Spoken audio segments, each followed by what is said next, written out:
Ladies, what am I gonna do with you guys? You're killing me. Come on. How about I set you up on the out on the patio?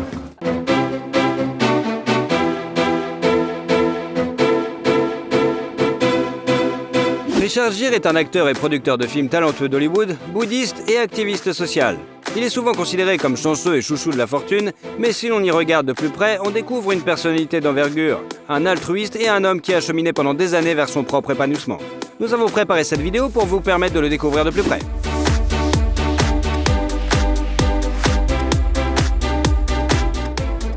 Richard Gere, comment vit le chouchou des femmes et où il dépense ses millions? Richard Tiffany Gere est né le 31 août 1949 dans une grande famille américaine composée de Doris Ann, femme au foyer, et de Homer George, agent d'assurance. En plus de Richard, qui est né le deuxième, Gere a été élevé avec 5 enfants. Les parents, instruits mais simples, ont réussi à donner à leur enfant une enfance heureuse dans le nord-est de l'État de New York. L'éducation a essayé de donner une harmonie.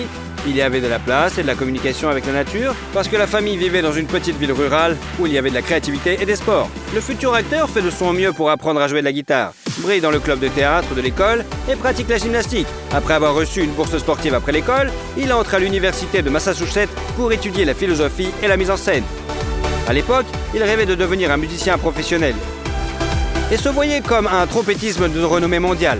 Ses rêves fous l'ont finalement empêché d'obtenir son diplôme. Il est d'abord parti à la recherche d'une opportunité de se réaliser en tant que musicien, puis s'est intéressé au théâtre et a abandonné ses études. S'installant finalement à New York, Richard Gere essaie aux éditions de théâtre et un jour, il a de la chance. En 1975, après une série de personnages mineurs, il obtient le rôle principal dans la pièce Killer Head.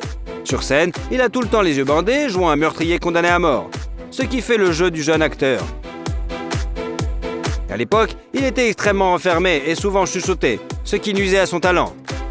Dans ce cas, la salle n'a entendu que sa voix, qui a littéralement hypnotisé le public. Le jeu du jeune acteur était si talentueux qu'il a été remarqué par des producteurs. D'abord, Gere est apparu dans des films tels que Rapport à l'enquêteur, À la recherche de Monsieur Goodbar, Jour de moisson, Frères de sang et Yankee. Puis, la chance lui a souri.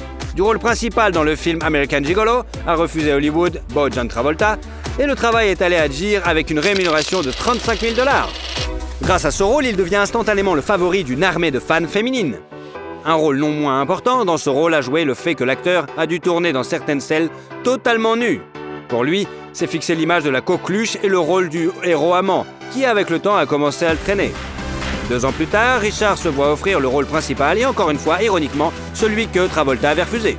Le film L'officier et le gentleman a connu un grand succès, remportant 2 Oscars et a également été reconnu comme l'un des plus grands films romantiques de l'histoire, selon l'American Film Institute. Should have warned you scuzzy female types so about the putrid dudes. Those are the ones that say they're wearing a rubber, but there's really a little hole bitten in the bottom of it. La filmographie de Richard s'étoffe ensuite avec The Honorary Consul and Restless. Et en 1984, il joue dans le film de gangster The Content Club, réalisé par Francis Ford Coppola quand même, dans lequel l'acteur se souvient de sa jeunesse et joue plusieurs rôles à la trompette. What is this, a kidnapping? Would you like that? Because I think I'm up to it.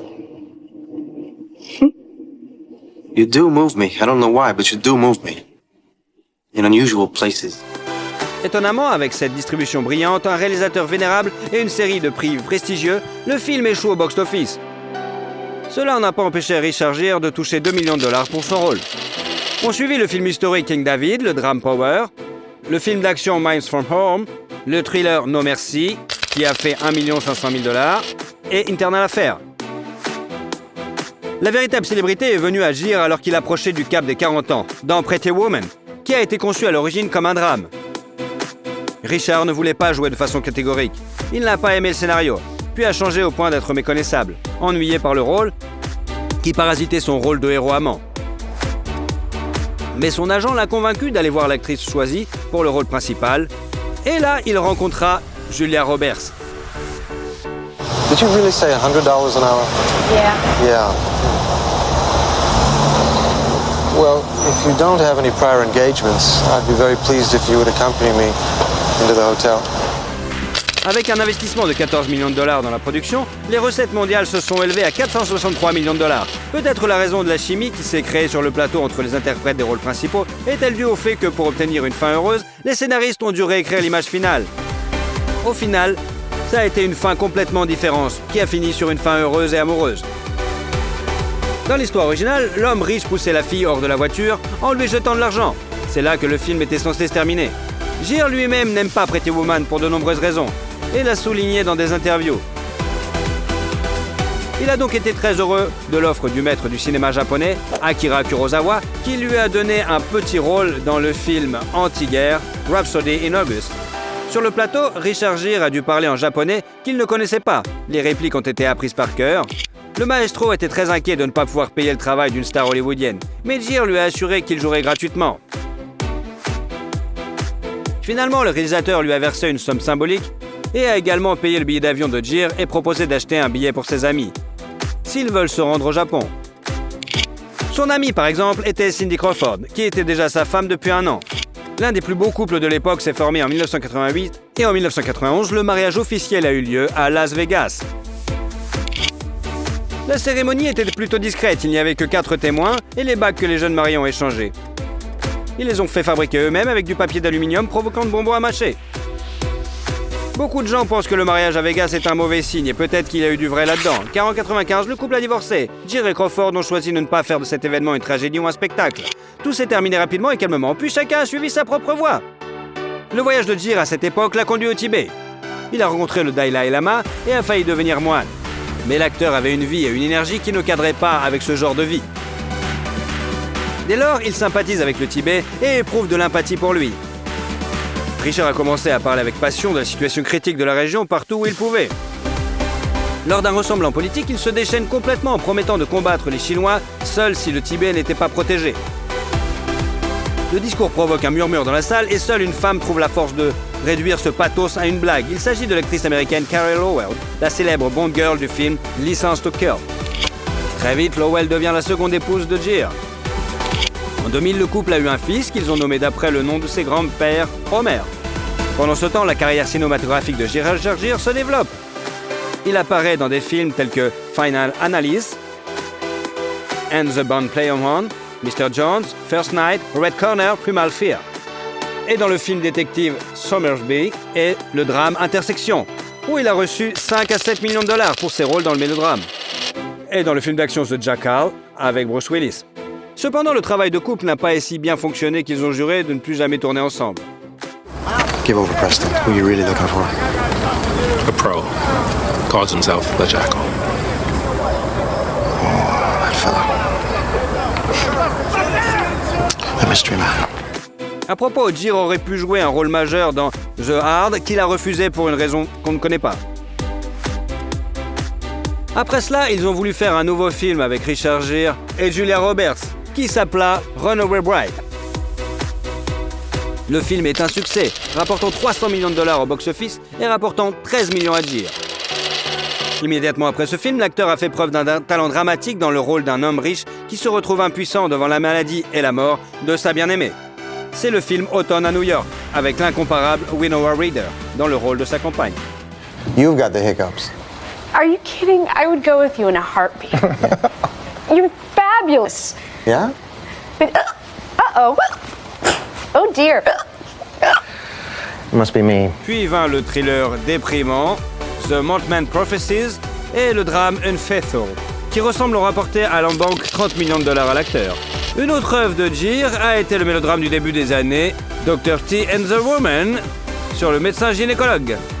Pour mieux se préparer au rôle, Richard a saisi l'occasion et lorsque sa femme a donné naissance à son fils, il a étudié le travail de la maternité. En 2002, le nom de Richard Gere a de nouveau tonné dans le monde entier. Et la raison en est la sortie du film musical Chicago. I like being awfully good sport. Good, you got that out of your system. Now listen, you mean just one thing to me. You call me when you got $5,000. Ce somptueux chef-d'œuvre policier musical a séduit non seulement le public, mais aussi les experts, qui lui ont attribué 13 nominations aux Oscars quand même. Le BAFTA, Golden Globe et Grammy, qui ont littéralement couvert de récompenses les créateurs et les participants du film. Gere a remporté un Golden Globe du meilleur acteur dans une comédie ou une comédie musicale. À propos, le rôle d'un avocat artistique aurait pu revenir à l'acteur Hugh Jackman, qui l'a refusé, ce qu'il a regretté par la suite. Fait intéressant, l'adaptation de Chicago était censée se dérouler dans les années 70 avec Frank Sinatra, Liza Minnelli et Goldie Hawn dans les rôles principaux. En 2004 sort le remake de la comédie romantique japonaise Shall We Dance, où l'acteur fait vibrer la piste de danse avec Jennifer Lopez et Suzanne Sarandon, avec lesquels il a une relation amoureuse au début des années 80. Beverly, dance with me? I don't know how. Yeah, you do. No, I Yeah, you've been dancing with me for 19 years. L'acteur a passé les années suivantes dans des films qui n'ont pas suscité beaucoup d'éloges. Be Season, The Walks, The Flock, I'm Not There, The Hunting Party, 1920. L'acteur n'a redécollé qu'en 2009, lorsqu'il a joué dans le film incroyablement émouvant, gentil et triste sur le chien Hachi. All right, come on. Okay, it's all right. Let's see your private home, all right? Go. Stay. Go home. Go on. Alors que les spectateurs sentimentaux du monde entier n'ont pas eu le temps de changer leur mouchoir, ce film a rapporté 50 millions de dollars dans le monde. Après le film biographique Amelia, les polars Brooklyn's Finest, The Double, ainsi qu'un documentaire sur un professeur bouddhiste Diamond Monde, sort le film Arbitrage, dans lequel Gere incarne à nouveau Suzanne Sarandon. Favorite teacher was Mr. James. Mr. James said, world events all revolve around 5 things. M-O-N-E-Y. Was this freshman econ? That was a 5th grade econ. Richard Gere a été nommé pour un Golden Globe pour sa performance. En 2013, le mariage de Gere et Carey Lowell s'est effondré lorsque la femme a découvert que son mari avait une liaison en cachette avec une présentatrice de télévision d'origine indienne. Cette fois, la rupture a été une épreuve difficile pour Richard, sa femme s'en prenant à lui avec des accusations et des demandes financières draconiennes. Mais l'homme ne tarde pas à rencontrer un nouvel amour. À l'époque, l'acteur avait déjà 2 mariages ratés et une série de romances plus ou moins graves.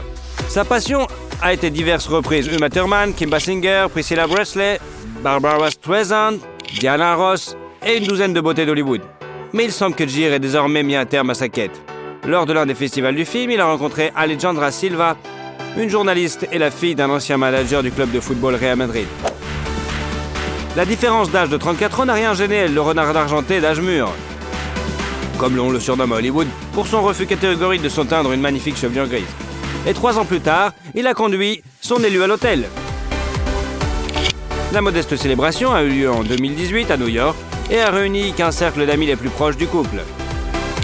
1 an plus tard, ils ont eu un fils ensemble, Alexander. Et en 2020, un autre héritier est né dont le nom n'a pas été révélé encore. Désormais, l'acteur peut se permettre de ne pas penser au cachet et de choisir un travail uniquement à son goût. Récemment, sa filmographie apparaît de plus en plus dans les œuvres d'auteur et de cinéma à petit budget. Il s'agit notamment du film d'anthologie Movie 43, des drames The Out of Mind, The Benefactor, Borman, The Moderator Rise and Tragic Fall of New York Phaser et Thrill Christ, The Second Best Exotic Marigold Daughter, The Diner and Mother Ferguson. En janvier 2023, une comédie avec l'acteur Maybe I Do est sortie. La fortune de Richard Gere est estimée à 120 millions de dollars, ce qui en fait l'un des acteurs les plus riches. Il y a des contrats publicitaires avec la marque de voiture italienne Lancia, le système de paiement Visa, la marque de boissons gazeuses Orangina et bien d'autres. Il a investi dans un petit hôtel de luxe, le Bedford Post Inn, qui est situé dans la banlieue de New York. L'hôtel propose à ses clients des séances de méditation, de yoga et de délicieux plats préparés à partir de produits biologiques provenant de sa propre ferme. Gere lui-même et sa famille vivent dans le spacieux manoir situé à 1 heure de route de Manhattan. Il a dépensé 10 millions de dollars pour rénover en 2020. La surface habitable totale est de 800 mètres carrés avec 7 chambres confortables, des salons et une cave à vin, bien sûr. Le couple a également opté pour l'achat d'une parcelle vacante avec une piscine dans la cour voisine pour étendre son terrain à 14 hectares. Les experts estiment la valeur de l'opération à environ 700 000 €. Richard a été propriétaire d'une autre résidence à Palm Bridge pendant près de 35 ans, jusqu'en 2022. Après l'avoir achetée pour 1,5 million de dollars, la maison a été vendue pour 24 millions de dollars. La charmante et spacieuse villa de style colonial fait plus de 1000 mètres carrés avec une piscine et un accès à l'étang. Cette transaction n'est pas la seule que Gere a réalisée à profit. Par exemple, il a vendu sa maison de luxe dans le sud d'Hampton pour 36 millions de dollars. alors qu'il lui avait lui-même acheté en 2006 pour seulement 6,5 millions de dollars.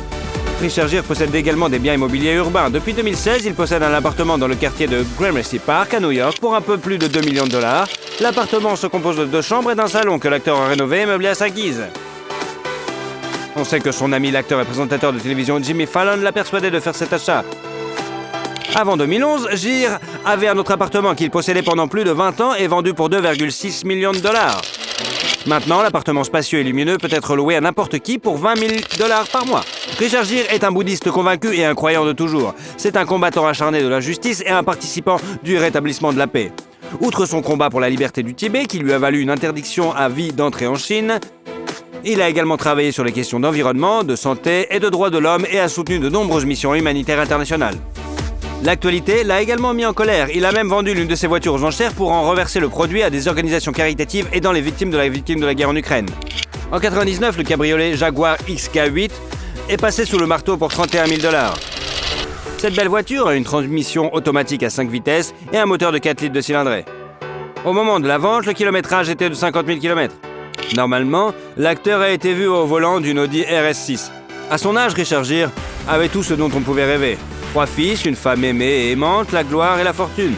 La théorie selon laquelle le bien revient toujours au bien semble être directement confirmée dans son parcours de vie. Sa devise, arrêtez de vous considérer comme quelque chose de secondaire, mangez de la bonne nourriture, marchez au soleil, sautez dans l'océan, partagez la précieuse vérité que vous avez sur le cœur. Soyez gentil, soyez bizarre, il n'y a pas de temps pour le reste. Êtes-vous d'accord avec cette déclaration du renard argenté ? Julia Roberts, comment vit Pretty Woman et ce qu'elle est devenue ? La future icône des comédies romantiques est née le 28 octobre 1967 à Smyrna, en Géorgie. Julie Fiona est la 3e enfant de sa famille. Elle a un frère aîné, Eric Roberts, et une sœur, Lisa, qui a également choisi de poursuivre une carrière d'actrice. Tous les rejetons de la famille Roberts n'ont pas tourné sur le grand écran pour rien, car leurs parents ont également exercé une profession créative. Le père de la famille, Walter Grady Roberts, était à la fois vendeur de matelas à eau, acteur et écrivain. Et la mère de Julia, Betty Lou, était secrétaire à l'église et actrice à temps partiel.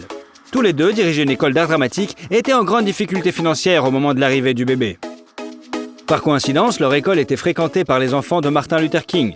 Il avait payé la facture d'hospitalisation de la mère de Julia à l'hôpital en remerciement de l'attention qu'elle portait à ses héritiers. En 1971, alors que Julia a 4 ans, Betty Lou demande le divorce. L'année suivante, elle déménage et épouse le critique de théâtre Michael Mott, avec qui elle a une fille, Nancy. En 1983, ce mariage s'est également effondré. Betty a qualifié son second mariage de grosse erreur, car son mari n'aimait pas les enfants de son premier mariage et les maltraitait, même physiquement. Julia elle-même, à l'âge adulte, n'a jamais partagé publiquement les souvenirs d'une enfance difficile, par respect pour sa mère et sa demi-sœur. Mais le frère de l'actrice, Eric, révélera plus tard que son beau-père était un monstre et faisait de leur vie un vrai enfer. Après le second divorce de leur mère, les enfants ont dû travailler, et ils ont de nouveau eu des problèmes d'argent. Julia a été serveuse dans une pizzeria dès l'âge de 13 ans et a fréquenté le lycée Graffin et le collège Campbell. La future star se passionne pour la clarinette et participe à un concours de beauté locale, mais ne gagne jamais. Cependant, ses camarades de classe la considèrent comme laide et se moquent d'elle à cause de sa grande taille, de sa grande bouche et de sa minceur. Et l'actrice est très critique à l'égard de sa propre apparence, malgré le fait qu'elle soit constamment présente dans les différents classements des plus belles femmes du monde.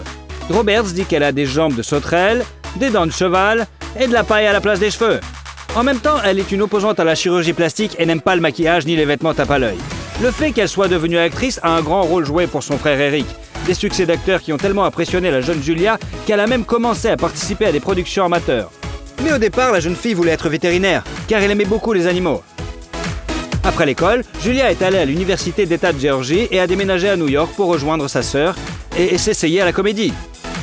Elle y a signé un contrat avec une agence de mannequins et a commencé à suivre des cours de théâtre. En outre, la jeune actrice s'est engagée dans un entraînement de sa prononciation, car l'accent du Sud n'a jamais été le bienvenu au cinéma. Bientôt, la jeune fille abandonne les cours de théâtre, car elle n'y voit pas beaucoup d'effets, et commence à se rendre aux auditions. D'ailleurs, son nom, Julie, donné à la naissance lorsqu'elle a rejoint la Screen Actor Guild américaine, elle a dû le changer pour Julia, car il y avait déjà une autre actrice enregistrée, Julie Roberts. L'étape suivante vers le succès a été un voyage à Hollywood auprès de son frère, qui avait déjà joué avec succès dans des films. Mais là, la jeune actrice a connu une première déception sérieuse. L'industrie cinématographique américaine n'avait pas besoin d'une autre actrice de province, et même avec un sourire particulier. En 1987, elle n'a pu obtenir qu'un petit rôle dans la série télévisée Crime Story et dans le film Firehouse. La première fois, Julia a été aidée par son frère et l'a même invitée à jouer un petit rôle, celui de la sœur de son personnage, dans le film d'action Blue Red, qui est sorti 3 ans après le tournage. Mais il s'est plutôt vite lassé de garder sa sœur et lui a dit qu'il était temps pour elle de se remettre sur pied. Qui sait, peut-être que si elle n'avait pas reçu un coup de pied au cul, elle n'aurait pas eu autant de succès. Mais la jeune Julia l'a vécu comme une trahison et a même cessé de parler à son frère. Elle s'est ensuite vengée de lui en aidant son ex-femme dans sa bataille juridique, et les tabloïds disent encore que leur relation ne s'est vraiment jamais rétablie. Après avoir perdu son principal assistant dans la conquête du grand écran, Julia a continué à améliorer ses compétences d'actrice en s'inscrivant dans un studio de danse et en apprenant à jouer de différents instruments. Déjà, sans l'aide de son frère, l'actrice a joué dans la série télévisée Miami Vice, et pour ce rôle, elle a appris à jouer de la batterie et de la basse. Sur le tournage du projet, Julia a rencontré Liam Neeson, avec qui ils ont entamé une romance. Roberts avait 19 ans à l'époque et Liam 35 ans. Cette alliance n'a pas duré longtemps et le couple s'est vraiment rapidement séparé. La jeune fille ayant déclaré immédiatement après avoir commencé à vivre ensemble qu'elle n'était pas prête à fonder une famille et a immédiatement déménagé. Au cours de la même année 1988, l'actrice a été invitée à jouer un rôle dans la comédie Mystic Pizza, pour laquelle elle a dû teindre ses cheveux blonds en noir. Après cela, elle devient plus populaire et a reçu 50 000 $. Le rôle suivant de Julia Roberts dans le film Potin de femme, en 1989, a obligé les critiques et le public à parler d'elle comme l'une des actrices les plus prometteuses d'Amérique. My reception, ferns, dancing, tons of people, every pink flower west of the Mississippi, wedding cake in the dining room and the groom's cake. Dans ce film, Julia a joué un rôle mineur, mais vraiment mémorable, celui d'une jeune fille diabétique qui se prépare pour son mariage. Le film a été succès, rapportant 80 millions $, et Roberts, pour son rôle, a reçu seulement 90 000 $. Un Golden Globe et une nomination pour un Oscar dans la catégorie meilleure actrice dans un second rôle. À propos, sur le plateau, Julia a rencontré un nouveau petit ami, Dylan McDermott, qui a demandé sa bien-aimée en mariage. Mais le mariage non plus n'a pas eu lieu. En 1990, Julia a participé au film L'expérience interdite, qui a remporté à l'actrice 500 000 $ et un nouveau petit ami, Kiefer Sutherland, avec qui elle est même fiancée. L'acteur est à l'origine de la rupture de Julia avec son précédent petit ami. On leur prédit le mariage de l'année. Mais au même moment, les tabloïds s'intéressent à Julia et à Jason Patric, un ami proche de Kiefer. Cependant, ce mariage n'était pas non plus destiné à avoir lieu, puisque la jeune fille a rompu ses fiançailles 3 jours avant la cérémonie, s'enfuyant avec l'ami du marié en Irlande, ce qui lui a valu le surnom de « mariée en fuite », qu'elle confirmera plus d'une fois en mettant brutalement fin à leur relation. Toujours en 1990, Julia Roberts a joué dans le film préféré de beaucoup de filles, Pretty Woman. Oh, honey.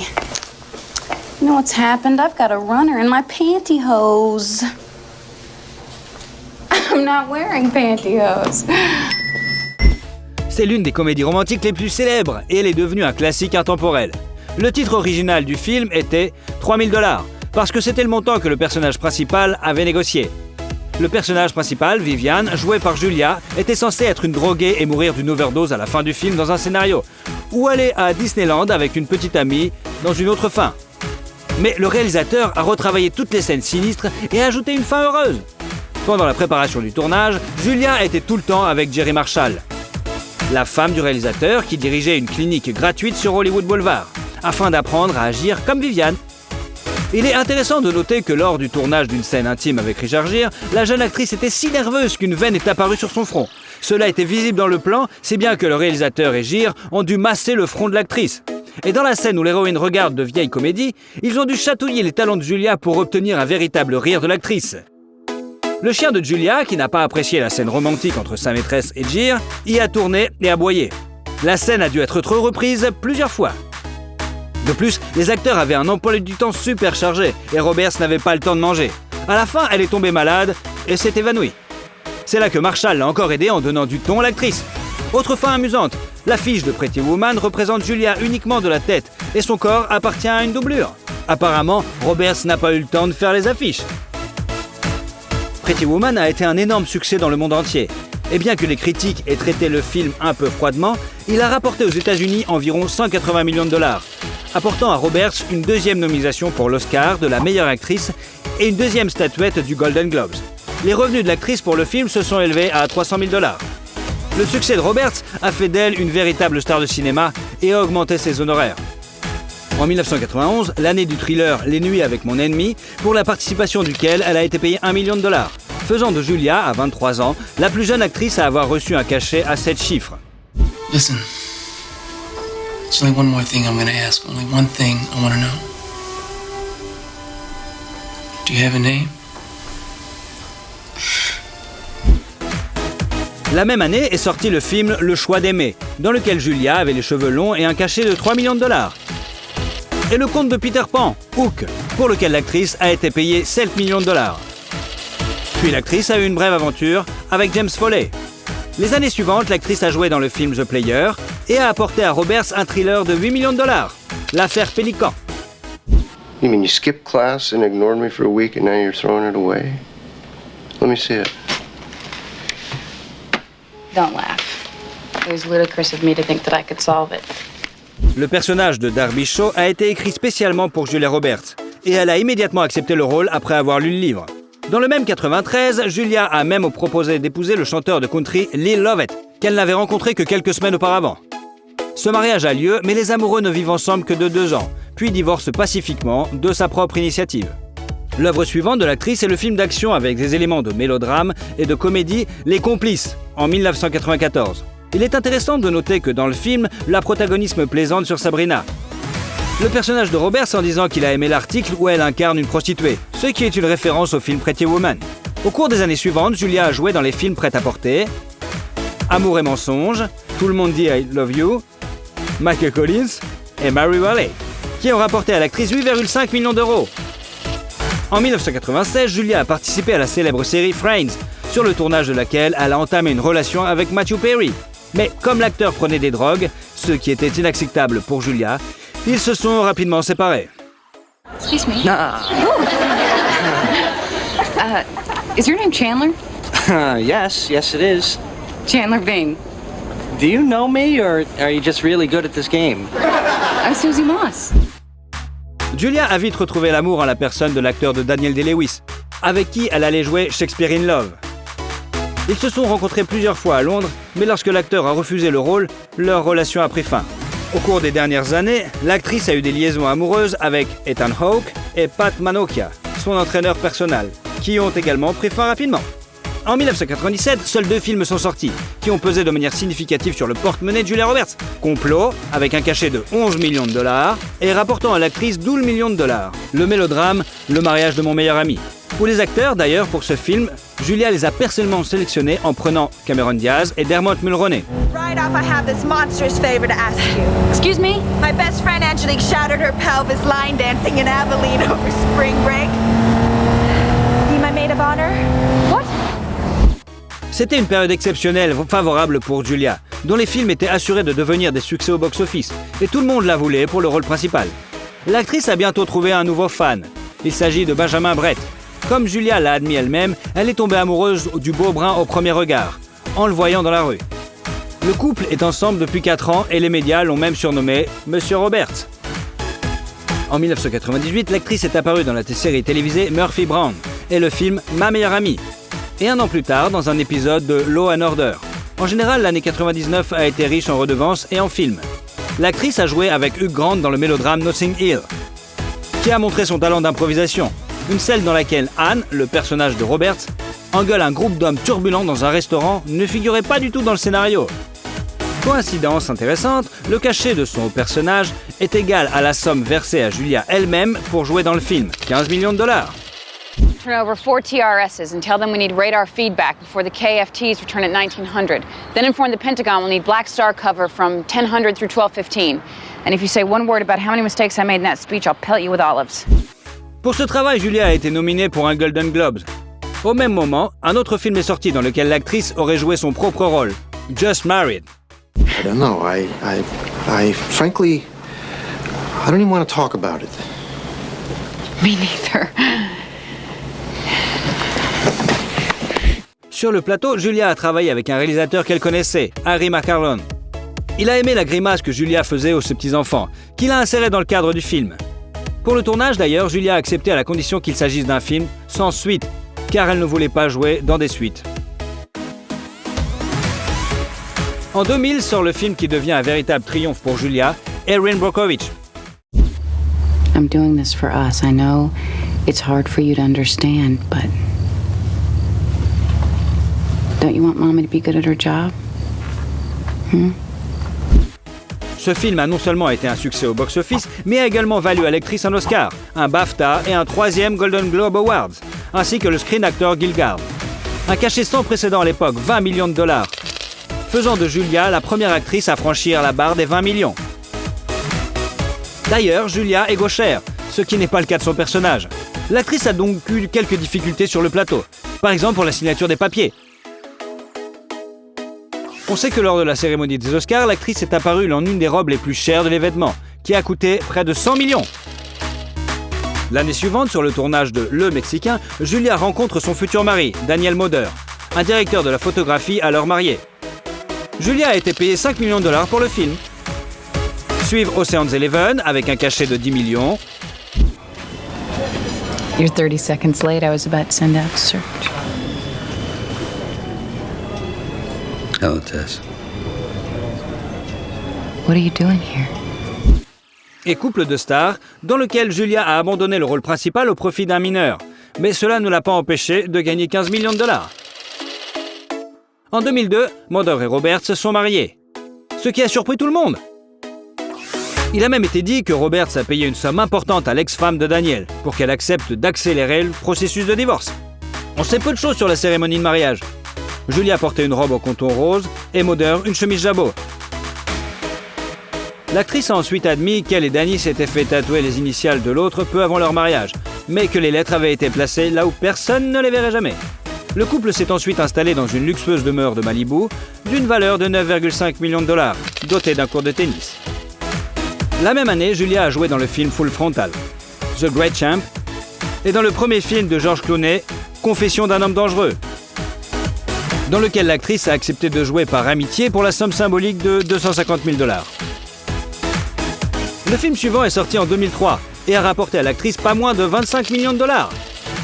Le drame, Le sourire de Mona Lisa. Joe. Hello. How are you? Great. Thank you so much for this. You're a pal. It's a pleasure. Your timing is perfect. Puis vint la suite d'Ocean 12 qui enrichit Roberts de 5 millions. Is call Marcus and have him get a hold of Louise so we can make arrangements to send someone down there to get it. He's home now, right? Oh, Marcus. I need to talk to Marcus. D'ailleurs, pendant le tournage du film, l'actrice était enceinte de jumeaux, suivi par le film Closer, avec un cachet de $20 millions. Toujours en 2004, Julia a donné naissance à un garçon, Finn Walter, et une fille, Hazel Patrichou. L'actrice a été prévenue par les médecins qu'en raison d'une mauvaise coagulation du sein, le risque de décès lors de l'accouchement était plutôt élevé. L'accouchement était encore prématuré, mais heureusement, il n'y a eu aucun problème. En 2006, Julia a conclu un accord avec le célèbre designer Gianfranco Ferré et a joué dans sa publicité pour une nouvelle collection de lunettes de soleil. L'actrice a été payée $5 millions pour cela. Après une courte pause en 2006, Julia a prêté sa voix au film d'animation Le Petit Monde de Charlotte. Et Lucas a fourmi malgré lui. Ses films suivants ont été La guerre selon Charlie Wilson, pour lequel elle a été nominée pour un Golden Globes, et Fireflies in the Garden, tourné par Daniel, le mari de Julia. Dans ce film, Julia jouait la mère du personnage de Ryan Reynolds, bien qu'en réalité, elle n'ait que 9 ans de plus que son fils à l'écran. Mais la grossesse à l'écran était réelle, et bientôt la famille eut un jeune fils, Henry. Mais l'actrice s'est reposée pendant une courte période, et en 2009, elle est déjà sur les rangs jouant dans Duplicity avec un salaire de $15 millions. Et un an plus tard, dans Valentine's Day, qui a rapporté $3 millions de plus à l'actrice. La même année est sorti un autre best-seller, le mélodrame biographique Mange, Prie, Aime. I just spent some time in Rome and I came here feeling so great.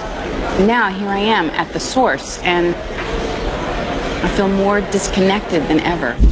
Les droits de l'adaptation cinématographique du roman du même nom, Roberts les a achetés elle-même et y jouait un rôle majeur.